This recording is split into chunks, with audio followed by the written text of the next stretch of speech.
Magandang araw mga kaibigan. Sa video na ito, pag-uusapan natin ang buhay ng isa sa mga kontrobersyal at kilalang aktres sa industriya ng pelikulang Pilipino, si Halina Perez. Mula sa kanyang kabataan, kasikatan, hanggang sa kanyang hindi inaasahang pagpanaw, ating tatalakayin ang mga makulay at madilim na bahagi ng kanyang buhay. Kaya't samahan niyo ako sa pagsilip sa kwento ni Halina Perez dito lang sa Pinoy Wisdom.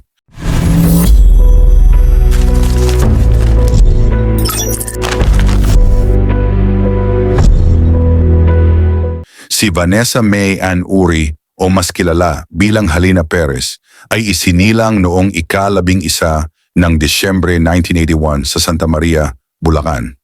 Lumaki siya sa isang simpleng pamilya at mula sa murang edad, pinangarap na niya ang maging isang sikat na artista. Sa kanyang kabataan, aktibo siya sa mga beauty pageant at iba pang mga patimpalak sa kanilang lugar. Dito nagsimulang mahubog ang kanyang talento at ang kanyang pagnanais na pasukin ang mundo ng showbiz. Nagsimula ang profesional na karera ni Halina Perez noong siya ay mapansin ng mga talent scouts dahil sa kanyang natatanging kagandahan at karisma. Noong dekada 90, nagkaroon siya ng mga maliit na papel sa iba't ibang pelikula at palabas sa telebisyon. Ngunit ang tunay na simula ng kanyang kasikatan ay noong siya ay gumanap sa mga pelikulang nagpapakita ng kanyang kahusayan sa pag-arte at pagiging isang sexy star. Ang mga pelikulang Gigil at Kiskisan ang nagdala sa kanya sa spotlight at dito siya nagsimulang makilala sa industriya. Sa simula ng dekada 2000, tuluyang namayagpag si Halina Perez sa mundo ng showbiz.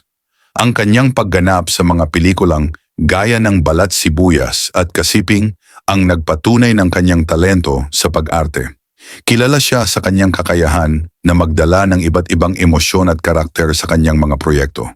Ang kanyang pagiging sexy star ay nagdala rin sa kanya ng maraming tagahanga at taga-subaybay. Hindi lamang siya nakilala sa kanyang kagandahan, kundi pati na rin sa kanyang husay sa pagganap.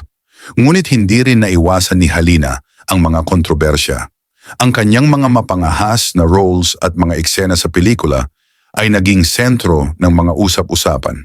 Isa sa mga pinakamalaking issue na hinarap niya ay ang pagkakadawit sa mga iskandalo ng showbiz, kabilang na ang mga tsismis ukol sa kanyang personal na buhay.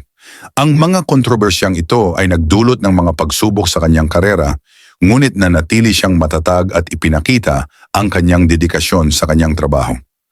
Ang karera ni Halina Perez ay biglang natapos noong ika-4 ng Marso 2004 sa isang trahedya. Sa edad na 22, nasawi si Halina sa isang aksidente sa sasakyan habang pauwi mula sa isang trabaho sa Bicol. Ang balitang ito ay nagdulot ng matinding lungkot at pagkabigla sa kanyang mga tagahanga at sa buong industriya ng showbiz. Marami ang nagluksa sa kanyang biglaang pagpanaw at patuloy na inaalala ang kanyang kontribusyon sa pelikulang Pilipino. Sa kabila ng kanyang maikling karera, nag-iwan si Halina Perez ng isang hindi malilimutang bakas sa industriya. Ang kanyang mga pelikula ay patuloy na nagbibigay inspirasyon at ang kanyang kwento ay nagsisilbing paalala na ang buhay ay puno ng mga hindi inaasahang pangyayari. Ang kanyang talento at ang kanyang kwento ng tagumpay at trahedya ay patuloy na magiging bahagi ng kasaysayan ng pelikulang Pilipino. At diyan nagtatapos ang ating kwento tungkol kay Halina Perez. Isang buhay na puno ng saya, pagsubok at trahedya. Patunay ito na sa kabila ng mga pagsubok, ang talento at determinasyon ay maaaring magdala ng tagumpay.